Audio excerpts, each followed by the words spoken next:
में अन्न नहीं है देने के लिए, आपके पास में धन नहीं है देने के लिए, आपके पास में जल नहीं है देने के लिए, नहीं है ना, कोई बात नहीं, पर इतना तो कर सकते हो कि कोई अगर भंडारा कर रहा है, कोई अगर भूखे को भोजन करा रहा है, कम से कम उसके लिए आसन तो बिछा सकते हो। आसन भी नहीं है तो अपने साड़ी के पल्लू से, अपने गमछे से जगह साफ तो कर सकते हो। इतना भी नहीं कर सकते तो भोजन कराने वाला व्यक्ति जब भोजन की बाल्टी लेकर चल रहा है, कम से कम आप उसको स्पर्श तो कर सकते हो, वो भी पुण्य तुम्हारे खाते में प्राप्त हो, वो पुण्य भी तुम्हारे खाते में आ सकता है।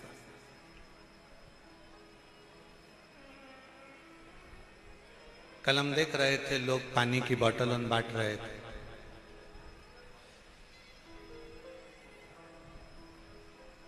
बोतल चलती वहां से,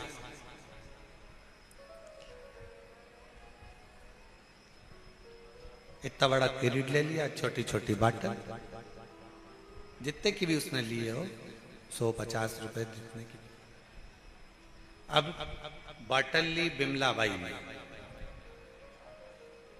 नहीं अपनी सामर्थ्य था, बिमला बाई ने बोतल तुमको दी, तुमने बोतल दूसरे को दी, दूसरे को तीसरे को दी, पुण्य सारा बिमला बाई के पास में है, पर तुम्हारा थोड़ा सा स्पर्श मात्र भी अगर किसी प्यासे की जिह्वा तक वो पानी को पहुंचा देता है तो वो पुण्य तुम्हारे खाते में भी जाता है। वो पुण्य तुम्हारे खाते में चले जाता है।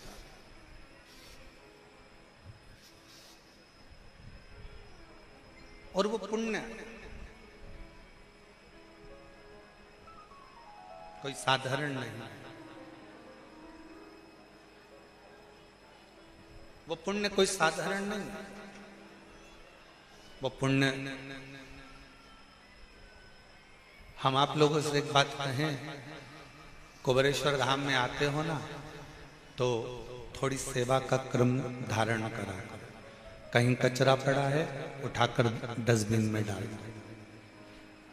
सुबह 10 बजे से भोजन भंडारा चालू होता है। आज भंडारा भोजन किया था, जम के तो बोलो, करा था। क्या क्या बना था? रोटी, छोला पनीर की सब्जी, गुलाब जामुन, नुक्ती, मिक्सचर, खिचड़ी, ठीक है। 10 बजे भोजन चालू होता है, 3:30-4 बजे तक, जब तक लाइन खत्म नहीं हो जाती, लगातार जितने भी भक्त हों, 50,000, 60,000, 70,000, वो सब अंदर जाकर भोजन नहीं कर लेते, तब तक भोजन का बर्तन साफ नहीं होता।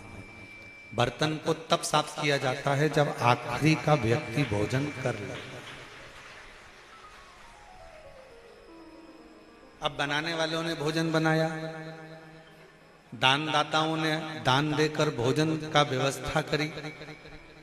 आप भोजन करने के लिए लाइन में गए हो, भरपेट पहले भोजन कर लो, फिर एक काम करो, आखिरी में बाल्टी उठाओ, फिर जितने लोग पंगत में भोजन कर रहे हो, कम से कम कोई तो तुम्हारे हाथ से एक रोटी ले ही लेगा, दिल से उसको परसने का प्रयास। सेवा। अपन बहुत बड़ा कोई दान नहीं कर सकते, बहुत बड़ा कोई पुण्य नहीं कर सकते, बहुत बड़ा कोई सत्कर्म नहीं कर सकते, बहुत बड़ा कोई आयोजन नहीं कर सकते, तो किसी के थोड़ा सा सहयोग प्रदान कर सकते, थोड़ा सा, थोड़ा सा। और शिव कथा यही कहती है, मन से थोड़ा सा पुण्य करते चलो, वचन से थोड़ा सा पुण्य करते चलो, अच्छा बोलते चलो, और कर्म से थोड़ा पुण्य करते चलो, कर्म से। और थोड़ा सा भी पुण्य अगर हमारे कर्म से होगा, उसका फल हमको अवश्य मिलेगा। एक बात बताओ, खेती किसी के यहाँ पर होगी, फसल कोई लगाता होगा, आपके बीच में ही कुछ लोग ऐसे होंगे जो फसल लगाते होंगे, खेती करते होंगे, गेहूं, सोयाबीन, कपास, कहीं धान, कोई ना कोई फसल का निर्माण करते होंगे। फसल बहुत सारी जब आ जाती है तो क्या पूरी की पूरी फसल घर में संभाल के रख लेते हो? नहीं। फसल जब ज्यादा हो जाती है तो उसको गल्ला मंडी में लेकर जाते हो और मंडी में ले जाकर ट्रॉली को, बैलगाड़ी को उंडेल देते हो, उस फसल को वहां दे देते, उस फसल को आप वहां प्रदान कर देते।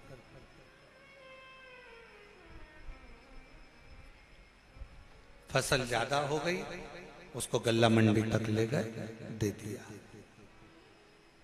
बस यही शिव पुराण कहती है, फसल ज्यादा हो जाए तो मंडी में ले जाकर दे देना चाहिए, और पाप अगर ज्यादा हो जाए तो शिव मंदिर में जाकर इस मस्तक को झुकाकर उंडेल देना चाहिए।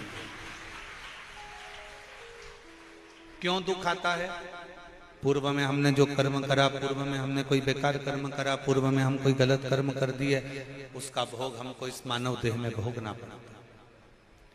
अगर तुम चींटी बनकर पैदा हुए और इस कर्म को भोगोगे तो कोई तुमको कष्ट होगा तो तुम्हारा अंदाजा नहीं होगा। पर मनुष्य देह में जब पूर्व का किया हुआ कर्म का भोग हमको भोगना पड़ता है तो हमारे इस मानव देह में हमको मालूम पड़ता है कि कोई पूर्व का कर्म हम बेकार कर दिया,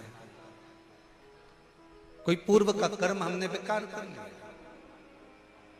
इसलिए फिर निवेदन है कि मत बुरे कर्म कर बंदे वरना पछताएगा, भगवान की आंखों से तू बच नहीं पाएगा, तू बच नहीं पाएगा। अरे ओ अज्ञानी मत कर नादानी, अरे ओ अज्ञानी मत कर नादानी, तेरे कर्म का फल भी तू ही पाएगा, जैसा किया तूने तेरे आगे आएगा। मत बुरे कर्म कर वरना पछताएगा, भगवान की आंखों से तू बच नहीं पाएगा, तू बच नहीं पाएगा। उस परमात्मा के प्रति जागरूकता उत्पन्न करिए, उस परमात्मा के प्रति भाव उत्पन्न करिए, उस परमात्मा के प्रति अपना समर्पण उत्पन्न करिए। और जब तक ये समर्पण नहीं है तब तक शिव मिलना बहुत मुश्किल है।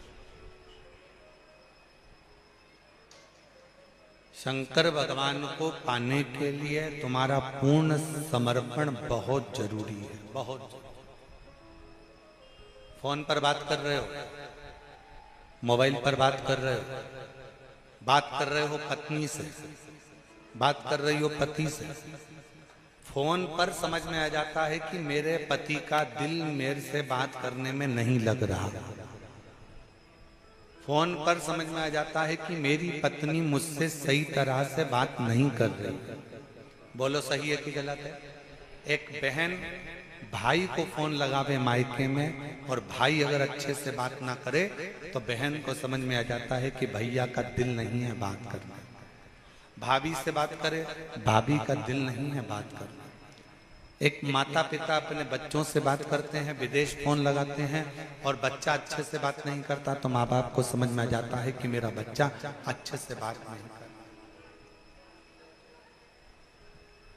अब जरा विचार करो, केवल फोन पर बात करने से तुमको समझ में आ जाता है कि मेरे परिवार के लोग मुझसे अच्छे से बात नहीं कर रहे, तो तुम क्या करते हो? फिर उससे बात करते रहते हो क्या? नहीं, इतनी देर में तुम अच्छा ठीक है मैं अब रख रही हूँ, तुम्हारा मन नहीं हो रहा ना तो अब मैं रख रही।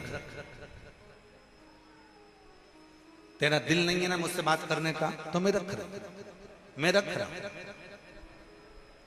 बात करने से ही पता चल जाता है कि एक पत्नी का पति के प्रति कितना स्नेह है, कितना समर्पण है, और पति का पत्नी के प्रति कितना समर्पण है, बहन का भाई के प्रति कितना समर्पण है, और परिवार वालों का आपस में कितना समर्पण। केवल बात के करने पर ही मालूम पड़ जाता है। उसी तरह भगवान शंकर के चरणों के प्रति आपका कितना समर्पण है, ये शिव महापुराण की कथा में जब आप बैठते हो, दिल लगाते हो, हृदय से कथा का रस तत्व ग्रहण करते हो, तब समझ में आ जाता है कि तुम्हारा भगवान के प्रति समर्पण कितना है, तुम्हारा शिव के प्रति समर्पण भाव कितना समर्पण।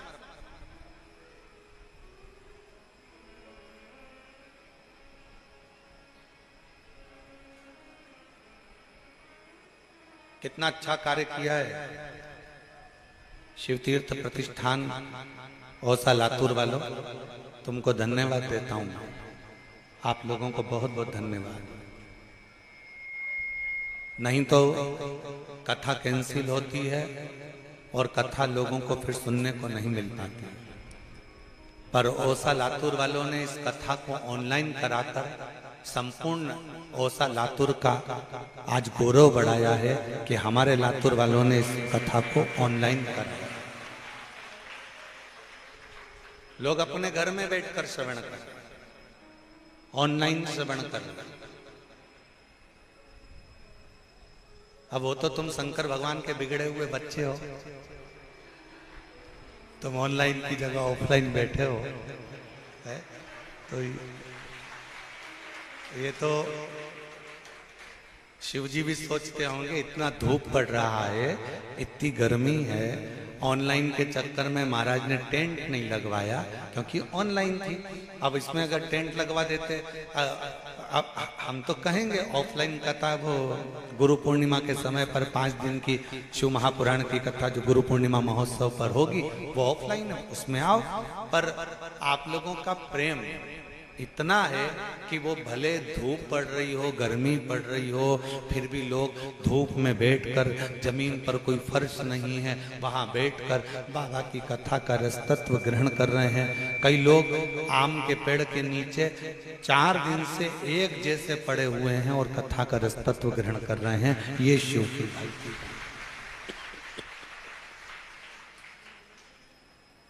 समर्पण कितना है, आप कितना समर्पण है भगवान के प्रति, आपका समर्पण कितना है, शिव के प्रति आपका समर्पण का भाव कितना है, यह आपके ऊपर निर्भर करता है। यह आपके ऊपर निर्भर करता है कि आप कितना समर्पण रखते हैं। और कुछ मत दो शिव जी को, तुम्हारे पास में कुछ नहीं है देने के लिए, कुछ मत, मन से भजन, वचन से भजन कर, और भगवान के मंदिर में सेवा कर कर, अच्छा कर्म कर कर भगवान की अविरल भक्ति को धारण कर। क्या देगा ये वो जानता है, क्या प्रदान करेगा ये वो जानता है। केवल उसकी अविरल भक्ति आपको बल भी देगी, शक्ति भी देगी, और जो उसको देना होगा वो देगी। हर हर महा, उसकी भक्ति शक्ति। हमारे बीच में फरुखाबाद वाले, फरुखाबाद वाले भैया बैठे हुए हैं। दिल्ली में जब कथा थी, मैं आपको बहुत बहुत धन्यवाद देता हूँ, बहुत बहुत साधुवाद देता हूँ। आप फरुखाबाद से आए, क्या नाम है?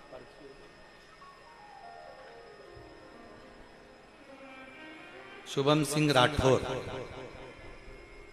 जमुनापुर, फरुखाबाद, उत्तर प्रदेश से आए।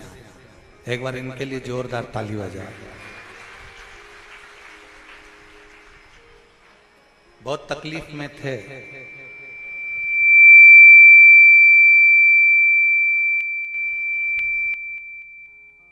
थे 5 साल इतनी तकलीफ, पूर्व से बहुत तकलीफ की जिंदगी जी रहे थे। 4 साल से बाबा से जुड़े हैं। कुबरेश्वर